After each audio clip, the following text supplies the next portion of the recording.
Ahoy hoy everyone, recording slightly delayed today because I got a scam text about a package I never ordered. Anyway, issues 80 to 83, Ace Stories. 3-parter running wild and concluding with Bubble Trouble. For the sake of continuity, we shall assume that this story occurred before the D story at the end Revolution. For the B stories, Chaotix the Fundamental 4 2-parter, and Knuckles the Echidna Troubled Waters 2-parter. C stories, 4 Tales, Fleabite Returns, Shock Tactics, Changing Times, and Mystery Villain. And lastly, Sonic's World Revolution parts 2 through 4, which like I said, will probably occur after the A story for this one. And lastly, Megadroid on the Move, with possible special guest? Ooh. We begin on the floating island Emerald Chamber.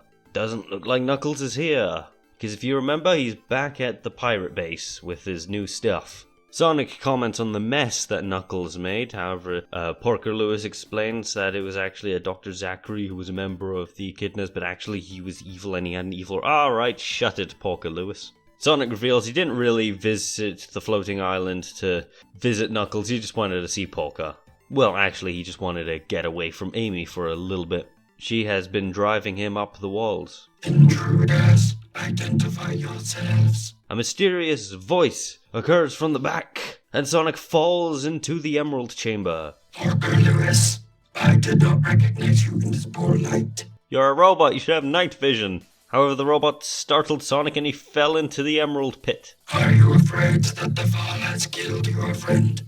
No, you don't understand. It's all that emerald energy. It's bound to affect Sonic. Because when he is enveloped by the chaos energies, he becomes Super Sonic. And he was thinking of a name before. What name? Amy Rose. So he departs to destroy them. Meanwhile, hundreds of miles away, an SBS deployment ship has been flying around, and is now intercepted by Sonic the Hedgehog, which just shows off the raw power. Back at the traveling circus wagon, Tails is trying to learn how to shoot from Amy's crossbow.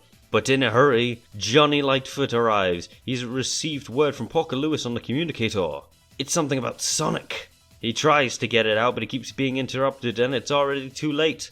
Super Sonic has arrived. Amy Rose, prepare to meet your doom. Super Sonic is out for blood to kill, and he destroys the caravan, enveloped in the flames. Could he have returned to normal? No, for Super Sonic, he's impervious to fire. And he's got freaking laser eyes too. They can run, but he runs faster and into the freaking rubble. But it's not enough as he emerges from the destroyed mountain. Tails, you can fly. Get help. Perhaps Knuckles can. Wait, flying? That gives me an idea. Fortunately, the plane has not been damaged. They depart on the tornado, and Super Sonic gives his laser eyes to the thing, destroying the plane. Oh no. What have I done? A little bit later, some people are just hanging out in the dingy pub, apparently recounting that Super Sonic killed his own friends right out of the sky. Well, looks like they got no more freedom fighters to deal with. What a laugh. Yeah, real funny. You talking to me, stranger? Forget it. Don't tell me to forget it, creep. Hey, look, it's Sonic the Hedgehog. Dr. Robotnik still has a reward out for him, but you don't want to see him when he gets angry. Because when he gets angry, he gets stressed, and when he gets stressed, he becomes Super Sonic once more. Moments earlier, it is revealed that Sonic's friends did not perish in the plane crash, and they managed to detect the emerald power energy that Sonic is emitting. And it's much more radioactive than ever, which means, Super Sonic's back. Curious, he does ask, how did they live?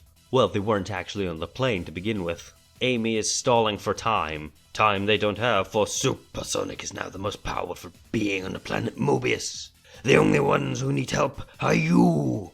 Unfurl. It's a star post.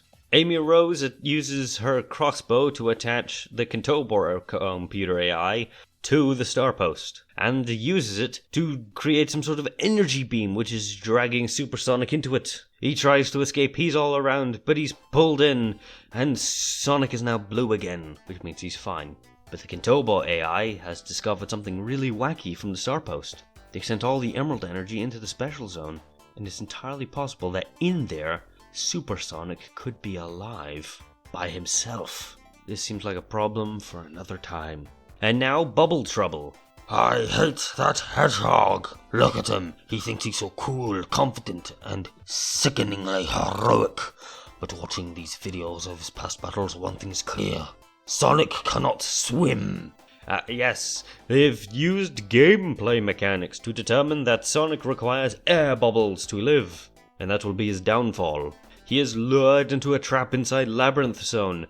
You know, the one that all gave us trauma as children. New badniks emerge and shoot fire at him, and swing and knock him into the water. Sonic's just gotta grab a bubble, any bubble. And now he is trapped inside the bubble. It's some sort of ultra tough plastic. He can't break free. He tries to use his spikes, but they just bounce off. It's too tough. Meanwhile, Tails is still topside fighting the spiders, and is now trapped. The bubble is beginning to shrink as all the air just goes into Sonic. As the bubble is now taking a shape, he uses that opportunity to try and grab some of the debris from the other badnik he destroyed. He uses the spikes as climbing tools, which enable him to climb back up top. And the spiders use the flamethrower and melt the bubble. Sonic is free, the day is saved, and the amateur plan has gone. Yeah, this one's basically just filler. But this'll just encourage Robotnik to make nastier traps. And now for the B stories, Chaotix Crew and the Fundamental Four. Inside the mysterious dimension known as the Special Zone floats the headquarters of the Chaotix Crew. Oh, yippee yappy diddle doo dee dee ta dee diddle. Oh, wait, that's nodding. I say diddled when I should have dooed. That's enough! Charmy is kicked out of the house just for being a twatty kid. Nice one, Vector. The little runt had it coming. That's the understatement of the year, Mighty. Hey guys, you hear that? It's something coming from outside. That's Charmy trying to get back in here. I'll croom. What's a croom? Well, it sure as hell ain't Charmy B. It's them. The Fundamental Four. Hydran, Gravel, Squall, and Flare. You better believe it, Pally. The Fundamental Four have broken into their home and start to beat 'em up, I guess. Because that's what you do during a break-in, right? Flare apparently nearly hits the guy with a fishbowl for a head. I have no idea which one that is. Hydran? Doesn't matter anyway, because the giant rock guy, I assume that's Gravel, winds up kicking everyone's teeth in. Meanwhile, Charmy is bored. And I mean really bored. Just watching the earth go by bored. So he decides to head back to the house. He bet the guys are really missing him now. They're probably very sorry. Maybe they'll even give him a present. Once he arrives at the house, he knows there's a rocket. That sure as hell ain't his. He finds that his crew are captured and are about to be liquidized. All as revenge for the 4 years they spent in prison. 4 years, conveniently, off comics. If Charmy wants to take him on, he can't do it alone. He's got to go back to the Hive. The Fundamental Four decide to liquidate the Chaotix just as they are without Charmy B because, well, he isn't here, but they'll get him in a moment. Meanwhile, traversing through the space-time of the Special Zone, the Hive. Apparently the Queen was alright with letting Charmy borrow so many worker bees. I should point out that also in bee biology, worker bees are indeed females, because they have stingers. The Hive shoot into the house, breaking another hole into the wall. That's going to be a pain to fix. And they've got all sorts of industrial tools. They got scissors, which cuts up the Hydran, I think, which winds up soaking Gravel. And then they mix them into some sort of concrete. And then they spill it onto Squall. And finally, using Flare, they heat them up. In a massive fireball, they have all been turned into a nice bit of pottery. The Chaotix are now freed, and they got new bit of, vase decorations. A little bit later, apparently the whole family winds up annoying everyone to death, so they just kick them all out, including Charmy again. That's gratitude for you. Hey, you just gotta leave us lying here? Yeah, we have rights. Meanwhile, back on the planet Mobius, Knuckles is setting sails across the water, and has been for the last 2 days. However, without any wind, he has to row manually, and it is aching his back to hell. All because he got the new diagrams for the floating island, and unfortunately, he had to go home from the pirate hideout previously. However, something is moving in the water. It's a giant tentacle. 2 giant tentacles even. Hell, there's a whole damn octopus of giant tentacles. It's the Kraken. And his schooner has been sunk. He nearly lost the treasure chest full of the schematics. And now he has to probably swim it the whole way. Knuckles climbs up the rock structure just to escape the tentacled beast. However, the rock is destroyed by the Kraken Knight. It is forcing him downwards, making it difficult to breathe.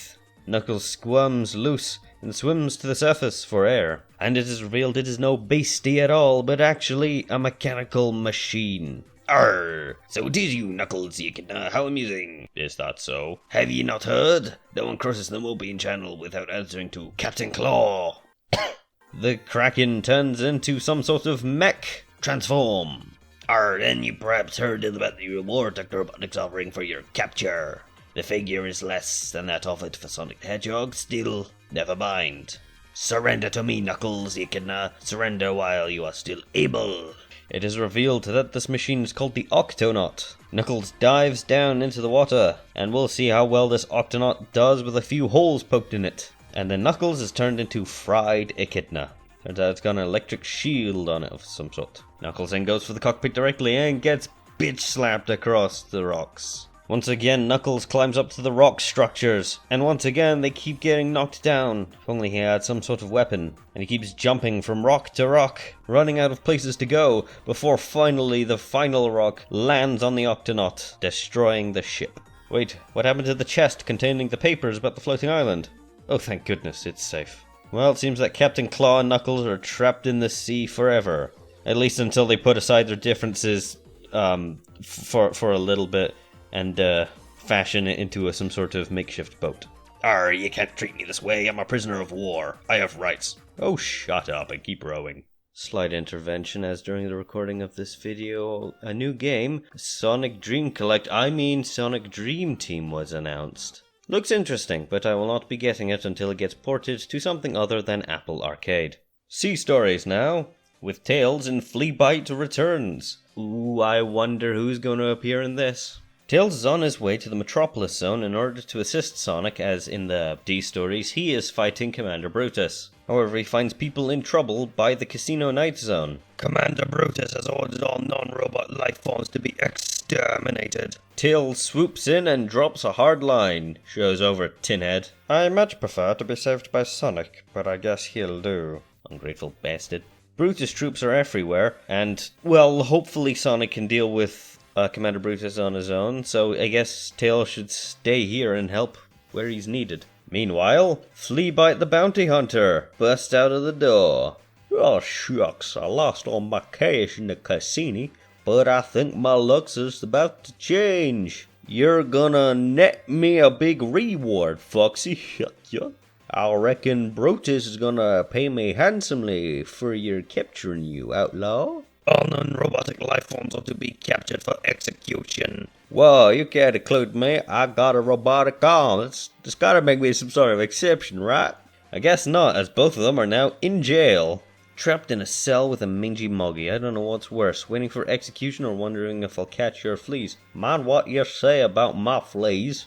They're sensitive. We gotta work together and try to escape. Does your robotic arm do anything useful, like fire a laser beam or anything? Nope. I just use metal claws to pick locks sometimes. Pick locks? Really? A thing that would be very helpful in a situation like this. Tails and Fleabite manage to break out of the paddy wagon. Tails is getting shot at, but luckily he doesn't need a gun because cool dudes like him don't need a weapon to fight. Fleabite, on the other hand, sure wishes he had his guns. Maybe this syrup will help you out of a sticky situation, and all the baddos get fried. I guess I should show my appreciation for your help, Tails. But I got my reputation as a low-life villain to keep up. I'm net gonna be captured like that again, cat. Nice try, Fleabite, with the old double cross. Seems like Tails is just gonna hang around this place for a few days. Up next in shock tactics, Tails is flying around the casino night zone, destroying all sorts of new Brutus badniks. The people celebrate Tails' great victory, except for one. My name's Max Gamble. I own the local casino and I'm losing customers thanks to you. You're just not getting rid of the badniks fast enough. My customers are all staying home because they're being attacked. Like that's his problem? Get it sorted or a couple of my boys will pay you a visit. Couple of grease monkeys come over to cheer up Tails because, well, they think he's pretty cool and offer some assistance. They work in the electrical maintenance and they manage to scrounge up some of the badnik parts in order to create a pretty good disguise. And as a disguise, I'll be able to infiltrate the badnik's headquarters in the area. Tails flies past an abandoned skyscraper. Obviously, it's gotta be the abandoned building.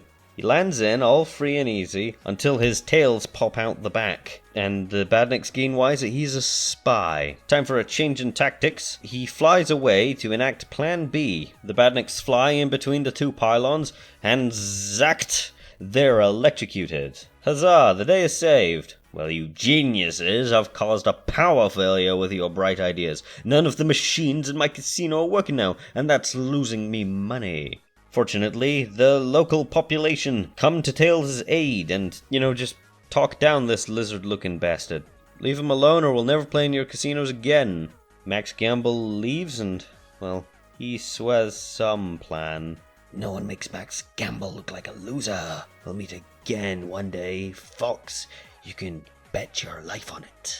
A zone in danger and Tails refusing to help? Has he turned coward or traitor? Read on. Earlier that day, Tails flies into the Echo City zone. The whole place has been destroyed and there's nothing he can do. However, there's a thunderstorm approaching, and he gets zapped with lightning, or just barely misses. For a moment, he thought he was going to be Fried Fox. He finally sees someone face down on the ground, but he's speaking a strange language. He must be from out of town. Suddenly, a wall is falling back into place. The weird guy is running backwards. No. Tails seems to have figured out what's happened. That lightning bolt is somehow making him backwards in time. Either that or it actually did hit him and he's beginning to suffer from brain damage. Oh, and a tank has come out of nowhere. Or rather, it's gone nowhere. Coming backwards it's in rewind mode. Moob? The tank is basically repairing everything. So if Tails just waits long enough, he can just wait for all the damage to be reversed and then destroy the tank. Tails just stands by waiting for everything to go back to normal, and just as the tank retreats, or rather appears for the first time, Tails head into the tank. Mafoom! Seems that colliding with the tank must have caused some sort of effect, and the tank is instantaneously destroyed. Fortunately, the explosion must have put things right, and he stopped going backwards in time. Fishbowl Head asks, "What do you mean?" And, well, it's hard to explain. No one will know this but us. Lastly, the mystery villain in the Grim Zone. It was once all horrible fields filled with monsters before Dr. Robotnik polluted it with factories, when suddenly up comes a mystery villain. He's getting zapped, and the robot is exclaiming revenge. Hang on, have we seen this possible mystery villain before?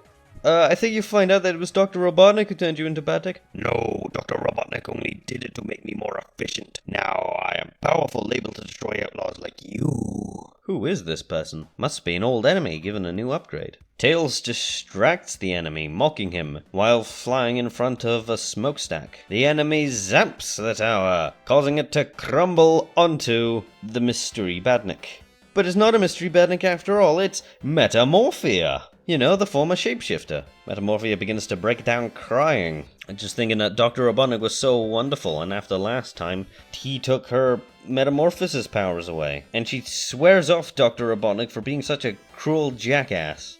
And then Metamorphia begins to change once more. Somehow. Perhaps this is the final change, a change for the better.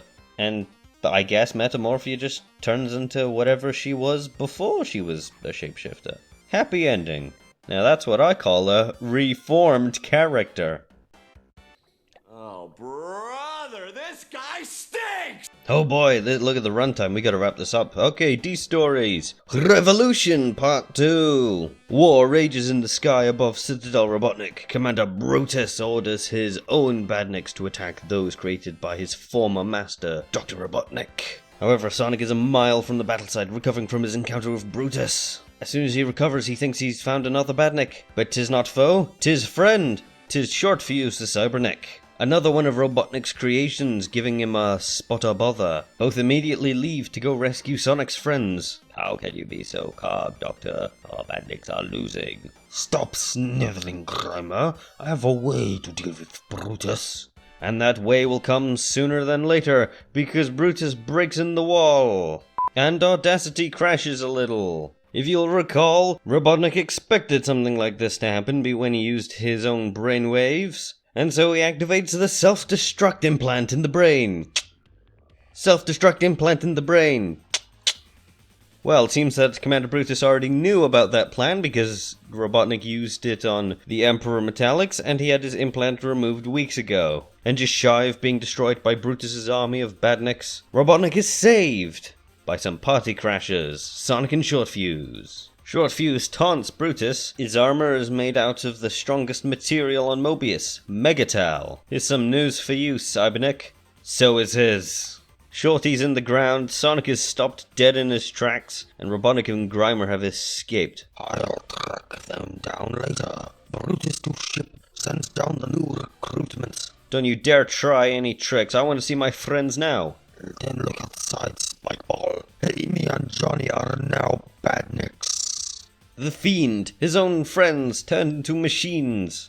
Johnny immediately zaps Sonic the Hedgehog, destroying the platform he was standing on, and then grabbed by Amy. Is there a little bit of her left in there? Nope, as he's immediately thrown into the sign. Johnny and Amy mean business, and Sonic can't hurt his friends. Short Fuse finally recovers, but only for a second as he's immediately defenestrated, conveniently landing him right next to where Sonic is battling his allies. Sonic keeps holding back. Luckily, Shorty has no gripes about that, and immediately shoots Johnny in retaliation, which destroys the badnik suit. Johnny is saved, but Amy arrives and shoots a volley of arrows into them. I must advise against you using the war armor, sir. It's still untested. Silence, Grimer. This may be the only way of stopping that traitor Brutus. You can't hide from me, Robotnik. You old has-been. Enough of your insults, you second-rate upstart. It's time I taught you who's the boss around here. Sonic uses his speed to suck up all the arrows into his slipstream of super speed, and straight into Amy Rose, again destroying the armor. She's only back for a second, and she's still as mushy as ever. Over the ground explodes, revealing Brutus, and Robotnik in some sort of battle suit, kicking his ass. Both of them are enemies. Whose side do we take?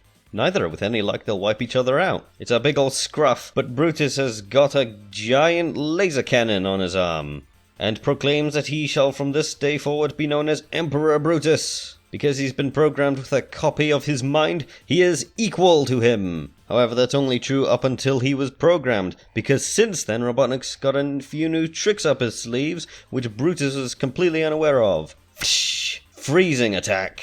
He has completely frozen the Megatal, which consists of Brutus, which causes his body to shatter upon destruction. Amazing how fragile metal becomes at such a cold temperature.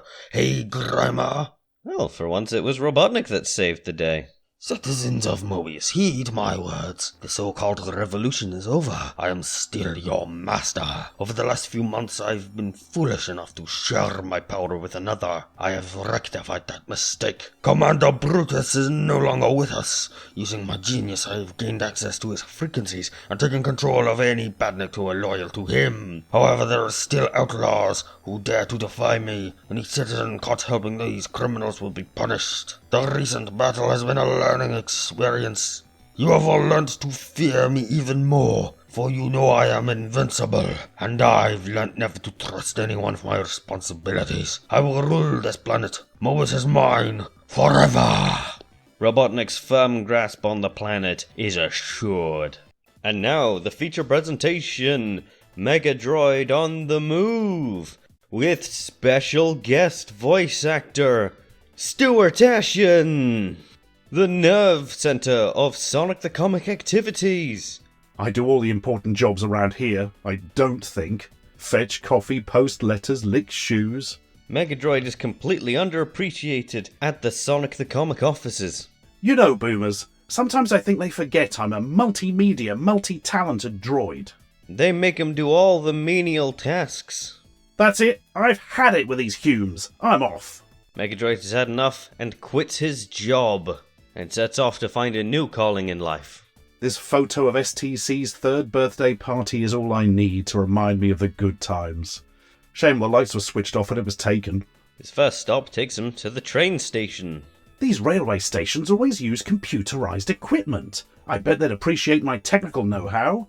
But they just make him do the same thing he always did. They needed my experience, all right. Tea? Coffee? Cream crackers? Perhaps he'll have better luck at the next job. That's it. I'll apply for work in the control cabin of a cruise liner. No prob. This has got to be the one. It's a luxury cruise. How could it be a bad job? I should have done this years ago. This time next week I'll be hovering on a sandy beach. Oh well, I guess not. They have him serving the coffee again. He gets booted off the ship and winds up in a beach. Your loss. I'll soon find work around here. Wow, Pomfret on sea looks like a trash heap. Someone in Pomfret must be able to use my tow. Hey! The Mega Droid of my dreams! Lucky Mega Droid, he finally finds something worth his time. My luck's in. Now I'm repairing computers, and I've found me a droid friend. STC, eat your heart out. How do you fancy seeing the Judge Droid film? Oiled love too. A good film always makes me feel hungry. She hasn't even offered me a chip. Oh dear, seems like Mega Droid's dating life isn't all it's cracked up to be. I've been thinking, maybe this place is not for me. I think I'll go back to what I know best. I had a real whiz of a time, Mega Droid. Yeah, likewise. She still didn't offer me a chip. Well, Mega Droid heads back home, riding the power cables back to his hometown. I never thought I'd say it, but this building is a welcome sight. Outside the office door, Mega Droid hesitates. How will I explain my absence to the Humes? I hope they can forgive me for leaving. But it turns out, everyone missed Mega Droid, and welcome him back to the office. We missed you, pal. Oh, I might have known. Welcome back.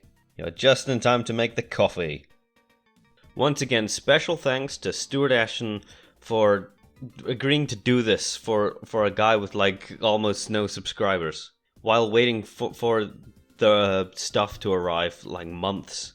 I wound up breaking the 100 subscriber mark, and it turns out this is the 25th Sonic the Comic video on my channel, so yeah, this is a moment to celebrate. Once again, thanks to Stuart. The next video has already been edited and made because I was waiting for so long. Hopefully the time between videos should not be so long. Thank you all for watching. Good night.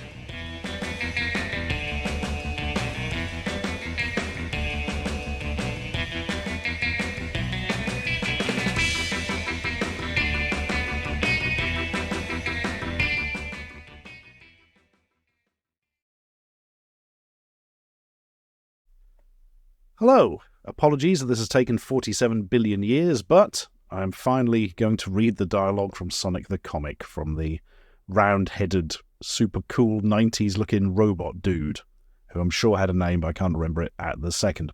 Right, I'll do multiple reads for every line, obviously, and I'm only going to read the bits that you've drawn a red oblong around, because it'd be a bit stupid not to, because you said not to. And plus, you probably wouldn't have gone through and drawn all the oblongs if you wanted all the dialogue. So, right. Robots. I do all the important jobs around here. I don't think. Fetch coffee, post letters, lick shoes. I should have done this years ago. This time next week I'll be... Let's start that again. My luck's in. Now I'm repairing computers, and I've found me a droid friend. STC, eat your heart out. Next issue, new image for Sonic's World. What on earth does that mean? New image for Sonic's World. What, like a new public image? He's got some sort of advertising agency on it, or he's just bought a new bit of art for the wall? I don't know. I'm going now. Bye.